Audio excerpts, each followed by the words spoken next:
বিৰোধীৰ বাধা নেওচি ৰাজ্যত বন্ধ হল বহু বিবাহ দ্বিতীয়বাৰ বিবাহত বহিলে 10 বছৰৰ কাৰাদণ্ড মহিলা সবলীকৰণক লৈ ৰাজ্য চৰকাৰৰ আন এখোজ ইছলামে পলিগেমিক প্ৰমোট নকৰে আৰু এটা কথা মনত ৰাখিব যে নিজৰ ধৰ্ম নবী আৰু আল্লাহক ফাঁকি দিয়া কামত আমি জড়িত হ'ব নালাগে দুগৰাকী মহিলাক বিয়া কৰাই দুইগৰাকীকে সমানে চকুৰে চাব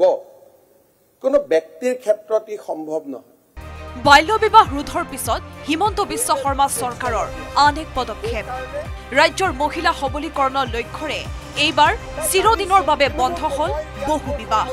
বিৰোধীৰ হাজাৰ বাধা নেওচি সদনত গৃহীত হল বহু বিবাহ প্ৰতিৰোধী বিধেয়ক ইফালে 26ৰ লক্ষ্যৰে ৰাজ্যত বহু বিবাহ প্ৰতিৰোধী আইন গৃহীত কৰা বুলি দাবী কংগ্ৰেছৰ বিধায়ক আশিফ নাজাৰৰ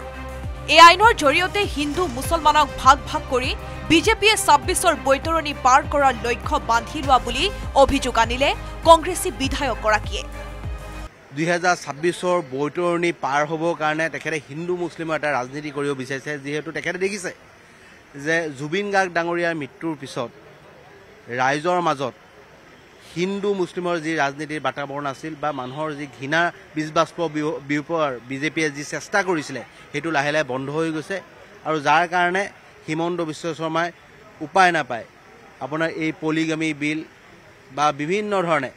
মানুহবোৰৰ মাজত যাতে হিন্দু মুছলিমৰ ৰাজনীতিটো বজাই ৰাখিব পাৰে আৰু 2026ৰ বৈতৰণী পাৰ হ'ব পাৰে তাৰ কাৰণে চেষ্টা কৰি থাকে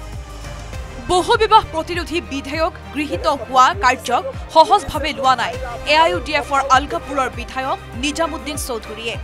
সদনৰ মজিয়াত বিৰোধীয়ে দিয়া যুক্তিক গুৰুত্ব নিদিয়া বুলি অভিযোগ আনিলে বিধায়কগৰাকীয়ে সদনৰ মজিয়াত আপুনি দেখিছে বিৰোধীৰ কিবা কথা চলেনি কেতিয়া চলা নাই শাসক দলে যি কয় সেইটো হয় আৰু একো নাই কংগ্ৰেছৰ বিধায়ক আব্দুল ৰছিদ মণ্ডলে দ্বিতীয় বিবাহ কৰাৰ যুক্তি দি কলে প্ৰথমা পত্নীগৰাকী অসুস্থ হলে হেনো দ্বিতীয় বিবাহৰ প্ৰয়োজন হৈ পৰে আল্ট্ৰাভাইটছ তাৰ সংবিধান বিৰোধী সংবিধানৰ কেইবাটাও দফা উলংঘনেৰে এই বিলটো অনা হৈছে আৰু এইটো একচুৱেলি যেতিয়া সংসদত কোনো আইন পাছ হয় সেই আইনৰ কণ্ট্ৰাডিক্ট কৰাকৈ কোনো ৰাজ্যত কোনো ধৰণৰ আইন প্ৰণয়ন কৰিব নোৱাৰে আৰু অৱশ্যে বিবাহটো যিহেতু কনকাৰেণ্ট লিষ্টৰ বস্তু এই ক্ষেত্ৰত ৰাজ্যৰ এখতিয়াৰ আছে অসম বিধানসভাৰ এখতিয়াৰ আছে তেওঁলোকে আইন প্ৰণয়ন কৰিব পাৰে কিন্তু সেই বিলটো আইনত পৰিণত হ'ব যদিহে মহামান্য ৰাষ্ট্ৰপতিয়ে তাত এছেণ্ট দিয়ে পিছে ৰাজ্যৰ মহিলা সমাজক সন্মান আৰু শ্ৰদ্ধা জনায় অসমৰ মাটিত কোনো কাৰণত দ্বিতীয় বিবাহ সম্ভৱ নহয় বুলি মন্তব্য মুখ্যমন্ত্ৰী হিমন্ত বিশ্ব শৰ্মাৰ